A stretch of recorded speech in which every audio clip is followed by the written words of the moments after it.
Hello students, welcome to in this video. आज हम start करने जा रहे हैं आपके क्लास 11th फिजिक्स का एक बहुत ही इंटरेस्टिंग और important chapter, that is Newton's law of motion, यानी न्यूटन का गति विषय का नियम। ये आपके क्लास 11th फिजिक्स का यूनिट 3 है। यूनिट 3 का ये फर्स्ट चैप्टर है।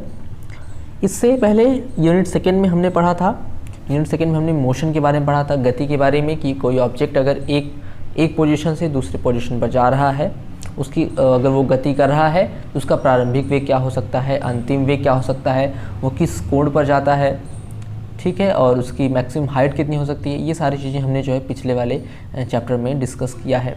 इस वाले चैप्टर में हम केवल मोशन का रीज़न क्या है, मोशन कैसे होता है किसी ऑब्जेक्ट में, उस पर जो है डिटेल में पढ़ने वाले हैं। और ये मोशन के बारे में ये सारे डिटेल जो है न्यूटन्स ने दी है, इसलिए हम चैप्टर का नाम है Newton's law of motion.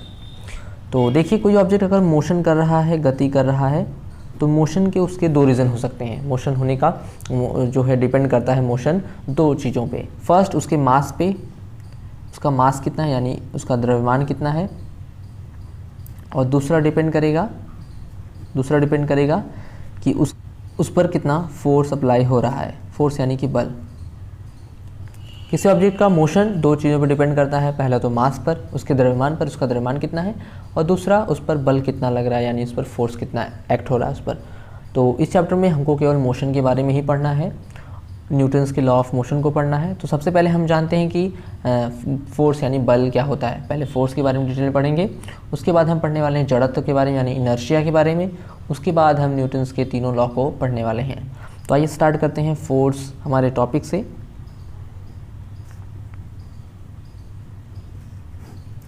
Force यानी कि बल। तो फोर्स क्या होता है? Force is an effect, force is an effect which can change the state of rest और स्टेट ऑफ मोशन और direction of an object. Force is an effect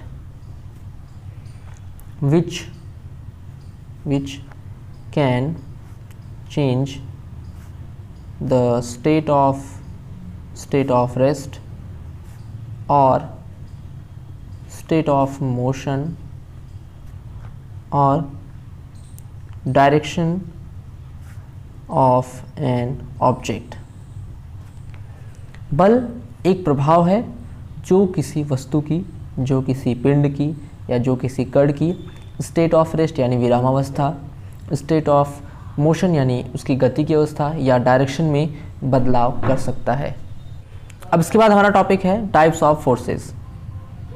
types of forces यानी बल के कितने टाइप होते हैं। तो यहाँ पे मेनली, तो वैसे तो फोर्सेस बहुत सारे टाइप के होते हैं, लेकिन यहाँ पे हमको जो मेनली पढ़ना है वो पढ़ना है contact forces and non contact forces.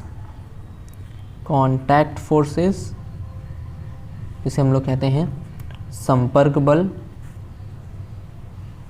और दूसरा होता है नॉन कॉन्टैक्ट फोर्सेस, या इसे कहते हैं असंपर्क बल। ठीक है, तो अगर हम लोग कॉन्टैक्ट फोर्सेस की बात करेंगे तो जिसमें दो बॉडी के बीच में कॉन्टैक्ट होता हो, जैसे कि फॉर एग्जांपल ले लें टेंशन यानी तनाव बल। वैसे तो हमने जो है क्लास 9th या 10th में पढ़ा है कि मस्कुलर फोर्स एक टाइप का क्या होता है, मस्कुलर फोर्स एक टाइप का कॉन्टैक्ट फोर्स होता है। वैसे और भी कई तरह के कॉन्टैक्ट फोर्स होते हैं, लेकिन यहाँ पर क्लास 11th में जो हमको पढ़ना है वो पढ़ना है टेंशन यानी तनाव बल। इसे हम लोग रिप्रेजेंट करते हैं कैपिटल T से। दूसरा हमको पढ़ना है नॉर्मल फोर्स। इसे रिप्रेजेंट करते हैं कैपिटल N से। इसे कहते हैं सामान्य बल। और नंबर 3 होता है स्प्रिंग फोर्स। इसे रिप्रेजेंट करते हैं FS से। और चौथा हमारा होता है फ्रिक्शनल फोर्स यानी कि घर्षण बल। तो ये 4 टाइप के होते हैं संपर्क बल यानी कि कॉन्टैक्ट फोर्सेस, जिसमें से हमको इस चैप्टर में केवल 2 फोर्सेस पे जो है काम करना है। वो होता है टेंशन और दूसरा है नॉर्मल फोर्स। और जो दूसरा असंपर्क बल होता है वो भी 4 टाइप के होते हैं। पहला होता है हमारा ग्रेविटेशनल फोर्स। ग्रेविटेशनल फोर्स देखेंगे तो हम किसी ऑब्जेक्ट पर अगर किसी ऑब्जेक्ट को किसी पोजीशन से छोड़ दें किसी हाइट पर ले जा करके, तो देखते हैं कि वो क्या होता है, अपने आप ही नीचे चला आता है, यानी उसमें बिना कांटेक्ट हुए एक फोर्स एक्ट कर रहा है। इसी को कहते हैं ग्रेविटेशनल फोर्स। नंबर 2 होता है इलेक्ट्रोस्टैटिक फोर्स। इलेक्ट्रोस्टैटिक फोर्स यानी कि विद्युतीय बल। नंबर 3 हमारा होता है मैग्नेटिक फोर्स। और नंबर 4 होता है न्यूक्लियर फोर्स। तो ये हो गए हमारे टाइप्स ऑफ फोर्सेस, जिसमें कॉन्टैक्ट फोर्स और नॉन कॉन्टैक्ट फोर्स हो गए।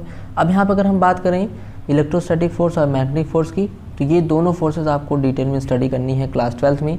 ये आपको क्लास 12th में मिलने वाला है, जहाँ पर आपको पता जाएगा कि इलेक्ट्रोस्टैटिक फोर्स क्या होता है, दो ऑब्जेक्ट के बीच में इलेक्ट्रोस्टैटिक फोर्स कैसे लगता है, उसकी वैल्यू क्या होती है, ये सब आप जो है पढ़ने वाले हैं क्लास 12th में।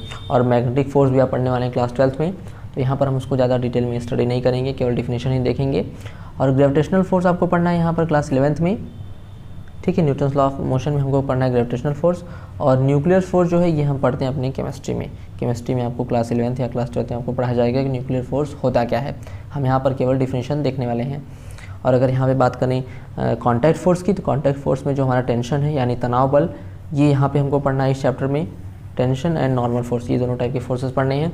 और ये स्प्रिंग फोर्स और फ्रिक्शनल फोर्स, ये भी हमको क्लास 11th में ही पढ़ना है, लेकिन आगे आने वाले चैप्टर्स में। इस चैप्टर में केवल हमको पढ़ना है तनाव बल या फिर सामान्य बल यानी नॉर्मल फोर्स। तो आइए एक एक करके सबके डिफिनेशन देख लेते हैं और समझ लेते हैं कि ये फोर्स होते कैसे हैं। सबसे पहला फोर्स हमारा है टेंशन या फिर से कहते हैं तनाव बल। जैसे कि हमने किसी रस्सी को किसी एक सिरे से बांध करके लटका दिया है, ठीक है। यहाँ पे एक नीचे एक ऑब्जेक्ट बड़ा सा है, इसका वेट मान लेते हैं m है, इसका द्रव्यमान m है, और इस पर नीचे की तरफ एक फोर्स एक्ट करेगा जो कि होगा W=mg, ठीक है। अब देखते हैं कि ये ऑब्जेक्ट क्या है। ये ऑब्जेक्ट को नीचे चलाना चाहिए क्योंकि इस पर एक फोर्स एक्ट कर रहा है जो कि W=mg के इक्वल है, नीचे की तरफ एक्ट कर रहा है, तो इस ऑब्जेक्ट को नीचे चलाना चाहिए। लेकिन ये क्या हो रहा है, ये ऑब्जेक्ट वहीं का वहीं पड़ा हुआ है, यानी कि इसके अपोजिट डायरेक्शन में एक कोई फोर्स एक्ट कर रहा है जो कि इसको यहाँ पर स्टेबल बनाए हुए है। तो उसी फोर्स को कहते हैं यहाँ पर टेंशन फोर्स कह सकते हैं, या फिर केवल टेंशन कह सकते हैं, यानी तनाव बल, जिसको रिप्रेजेंट करते हैं कैपिटल T से, ठीक है। मान लीजिए कोई ऑब्जेक्ट यहाँ पर है और इसको हमने किसी सरफेस यहाँ पे अटैच कर दिया है, यहाँ पर इस तरह से किसी सरफेस से अटैच कर दिया है, और यहाँ पर भी एक सरफेस है, इससे अटैच कर दिया इसी को। अब यहाँ पर क्या देखेंगे कि इस सरफेस और इस ऑब्जेक्ट के बीच में क्या होगा, इसके बीच में होगा यहाँ पर टेंशन यानी तनाव। ये ऑब्जेक्ट इसको क्या करेगा, इसको इस तरफ यहाँ पर फोर्स एक्ट करेगा इस डायरेक्शन में, और यहाँ पर एक फोर्स एक्ट करेगा इस डायरेक्शन में, ठीक है। ऐसे सेम इस वाले सरफेस में और ऑब्जेक्ट के बीच में भी क्या होगा, यहाँ पर भी एक फोर्स एक्ट करेगा इस डायरेक्शन में, और यहाँ पर भी एक फोर्स एक्ट करेगा इस डायरेक्शन में। तो ये होता है टेंशन यानी तनाव बल। नेक्स्ट हमारा है नंबर टू है नॉर्मल फोर्स या इसे कह सकते हैं सामान्य बल। फॉर एग्जांपल जैसे कि कोई ऑब्जेक्ट हमारे पास है, किसी ऑब्जेक्ट को हमने किसी टेबल पर रखा है, ये कोई ऑब्जेक्ट मान लीजिए है, ऑब्जेक्ट को हमने टेबल के ऊपर रखा है। अब देख रहे हैं कि इसमें क्या होगा, इसमें भी नीचे की डायरेक्शन में एक फोर्स एक्ट करेगा जो कि होगा W=mg, जहाँ पे m इसका वेट है। तो इस ऑब्जेक्ट को क्या होना चाहिए, इस ऑब्जेक्ट को थोड़ा नीचे चलाना चाहिए, लेकिन ये ऑब्जेक्ट नीचे की तरफ नहीं आता है। नीचे की तरफ नहीं आने का मतलब कि ये जो सरफेस है, सरफेस क्या कर रहा है, सरफेस इसको ऊपर की तरफ किसी फोर्स से रोके हुए है, और इसी फोर्स को कहते हैं नॉर्मल फोर्स, जिसको रिप्रेजेंट करते हैं कैपिटल N से, ठीक है। जो हमारा अर्थ होता है, अर्थ मान लीजिए ये हमारे पास है। अब अर्थ के यहाँ पर मान लीजिए एक ऑब्जेक्ट है, और यहाँ पर एक ऑब्जेक्ट है, मान लीजिए यहाँ पर एक ऑब्जेक्ट है इस तरह से, और यहाँ पर एक ऑब्जेक्ट है, ये अलग अलग ऑब्जेक्ट हैं। तो देखेंगे कि इस ऑब्जेक्ट पर इसके सेंटर की तरफ एक फोर्स एक्ट करेगा, जिसे हम लोग कहेंगे W=mg। तो जैसे ही सेंटर की तरफ फोर्स एक्ट करेगा जो कि ग्रेविटेशनल फोर्स होगा, तो इसकी वजह से क्या होना चाहिए, ऑब्जेक्ट को नीचे चलाना चाहिए। नीचे चलाना चाहिए। तो अगर ये ऑब्जेक्ट नीचे नहीं आ रहा है, इसका मतलब कि इसके अपोजिट डायरेक्शन, इसके परपेंडिकुलर कोई फोर्स एक्ट कर रहा है, जिसे हम लोग कहते हैं नॉर्मल फोर्स या फिर सामान्य बल। वो जस्ट इसी का अपोजिट है, उसकी डायरेक्शन ऊपर की साइड है, ठीक है, और उसका जो मैग्नीट्यूड है वो इसके अपोजिट डायरेक्शन, उसका मैग्नीट्यूड इक्वल है और अपोजिट डायरेक्शन में है, ठीक है। मान लीजिए इस पॉइंट की बात करें, सब्जेक्ट की बात करेंगे, सब्जेक्ट पर भी क्या होगा, सब्जेक्ट पर भी नीचे की तरफ, उसके सेंटर की तरफ एक फोर्स एक्ट करेगा, जो कि होगा W = मान लीजिए mg के इक्वल, ठीक है। यानी कि इसके परपेंडिकुलर एक फोर्स एक्ट करेगा, जिसे हम लोग कहेंगे कैपिटल N, यानी यहाँ पर नॉर्मल फोर्स, जो कि ये फोर्स और ये फोर्स एक दूसरे क्या करते हैं, यहाँ पर एक दूसरे को निगलेक्ट कर देते हैं, न्यूट्रल कर देते हैं। नहीं तो अगर ये फोर्स एक्ट करता तो ये ऑब्जेक्ट इधर चला जाना चाहिए, ठीक है। मतलब अर्थ क्या कर रहा है, सेंटर की तरफ, अपने सेंटर की तरफ सभी ऑब्जेक्ट को खींच रहा है, तो उसके खींचने से क्या होना चाहिए कि ऑब्जेक्ट नीचे चलाना चाहिए, लेकिन ऑब्जेक्ट नीचे नहीं आता है, बिकॉज इस ऑब्जेक्ट पर भी एक ऊपर की डायरेक्शन में एक फोर्स एक्ट कर रहा है, जिसे हम लोग कहते हैं नॉर्मल फोर्स, यानी कि सामान्य बल, ठीक है, जो कि इस सरफेस द्वारा लग रहा है। मान लिया अगर किसी ऑब्जेक्ट को अर्थ से ऊपर कहीं भी छोड़ जाए, किसी पोजीशन में छोड़ देते हैं, तो ये तो तुरंत चला आएगा, क्योंकि यहाँ पे कोई सरफेस नहीं है। अगर यहाँ पे एक सरफेस पे इसको रखें तो यहीं पे पड़ा रहेगा, तो यानी कि इस सरफेस, इसको ऊपर डायरेक्शन में एक फोर्स एक्ट करेगा, जिसको कहेंगे नॉर्मल फोर्स। अगर मान लीजिए सरफेस नहीं है तो ऑब्जेक्ट तुरंत नीचे चला आएगा, और यहाँ पर फिर सरफेस से कॉन्टैक्ट हो जाएगा, तो यहाँ पर फिर ये रुक जाएगा इस पोजिशन पर आकर के। तो ये होता है नॉर्मल फोर्स या फिर सामान्य बल। अगला हमारा है नंबर 3, स्प्रिंग फोर्स। तो स्प्रिंग फोर्स और फ्रिक्शनल फोर्स पे हम डिटेल में नहीं जाने वाले हैं, बिकॉज ये आगे आने वाले चैप्टर्स में हमको ये मिलने वाला है, तो वहाँ पर हम उसको डिटेल में पढ़ लेंगे। आइए देखते हैं हमारा नॉन कॉन्टैक्ट फोर्स, जैसे कि gravitational force. Non contact force, जिसे हम लोग कहेंगे number 1 gravitational force. Gravitational force, तो अगर किसी ऑब्जेक्ट को अर्थ पर, किसी ऑब्जेक्ट को किसी पोजीशन से अगर छोड़ देते हैं, तो देखते हैं कि ऑब्जेक्ट क्या होता है, ऑब्जेक्ट धीरे धीरे नीचे आने लगता है और आकर के यहाँ पर अटक जाता है। यानी ऑब्जेक्ट को अगर किसी तरह छोड़ दिया जाए तो वो नीचे की तरफ आ रहा है, नीचे की तरफ आने आ रहा है, मतलब कि उसकी पोजीशन में चेंज हो रहा है। और पोजीशन में चेंज तभी हो सकता है जब उसमें क्या हो रहा है, इसमें कोई ना कोई फोर्स अप्लाई हो रहा है, ठीक है, या फिर इसके एक्सेलरेशन में चेंज हो रहा है। देखिए हमको पता है कि अगर इसका मास m है, इसका मास m है और ये एक्सेलरेट हो रहा है, मतलब किसी एक पोजीशन से दूसरे पोजीशन में जा रहा है, यानी उसमें एक्सेलरेशन होगा। तो अगर m a साथ में आता है, यानी इसके ऊपर क्या हो रहा है, एक फोर्स एक्ट कर रहा है, जिससे कि ऑब्जेक्ट एक पोजीशन से दूसरे पोजीशन पर जा रहा है। और ये फोर्स हमेशा अर्थ के सेंटर के टुवर्ड्स होता है, उसकी दिशा में। मान लीजिए अगर ऑब्जेक्ट यहाँ पर हमने लिया है, तो इस ऑब्जेक्ट पर जो फोर्स की डायरेक्शन होगी वो इसके सेंटर के डायरेक्शन में होगी, ठीक है। इसी टाइप के फोर्सेस को कहते हैं ग्रेविटेशनल फोर्स या गुरुत्वीय बल, जो कि अर्थ के सेंटर द्वारा लगाया जाता है किसी भी ऑब्जेक्ट पर, और उसकी दिशा हमेशा क्या होती है, अर्थ के सेंटर के परपेंडिकुलर होती है। तो ये होता है ग्रेविटेशनल फोर्स। नेक्स्ट हमारा है